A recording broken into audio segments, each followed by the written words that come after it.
We all want to help pollinators, but it can be hard to know where to start. Beescape is here to help.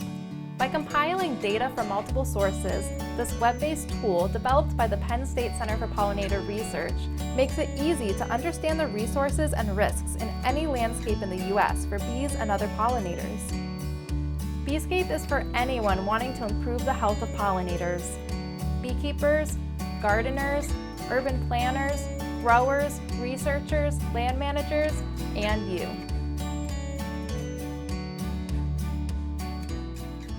Start by selecting an area to study. You can create a circle with a 1 to 5 mile radius or a polygon of any shape or size. Bees can fly up to 3 miles or 5 kilometers from their nest to find food. So while the area you select may seem small, it may be the only part of the world a bee ever experiences. Numerous data will appear on the screen based on your selection. A land use bar of pie chart is created from the cropland data layer, which is generated by the U.S. Department of Agriculture each year using satellite images. The cropland data layer predicts the type of crops or other habitats, such as forest, wetland, and developed land, like buildings and roads, at a 30-meter resolution. You will see the land type reflected on the map within your selected area in the color corresponding to the bar of pie chart on the right side of the screen. From the cropland data layer, Beescape predicts the habitat quality by scoring the quantity of flowering plants per season, nesting availability, and insecticide usage in the selected area. If the score is high, the marker for each factor will be further to the right of the gradient bar. The ideal pollinator habitat will have high nesting availability and floral resources scores, and a low crop insecticide index score. Beescape also calculates how much bees and other insect pollinators contribute to crop production in your selected area. From Beescape's calculations, you can see the economic importance of pollinators in this particular area.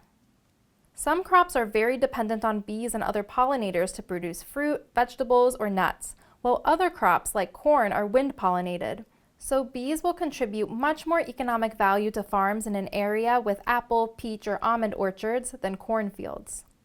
If you zoom in on the map, you will see purple flower and red pollinator icons on your map. Each icon represents a flower or bee observation made within the last month. This data comes from iNaturalist, a global citizen science program by the California Academy of Natural Sciences. You can contribute your own flower and bee observations to Beescape by submitting them to iNaturalist online or on the app. Finally, you can explore temperature and precipitation trends for the area selected, both for the current year and the 10-year average. With this data, you can make science-based decisions to improve the health of pollinators in the landscape. Have fun exploring the landscape with a bee's eye view. Conservation starts with curious minds. Thank you for making the world a better place for pollinators. For more information about pollinators, visit the Center for Pollinator Research website at pollinators.psu.edu.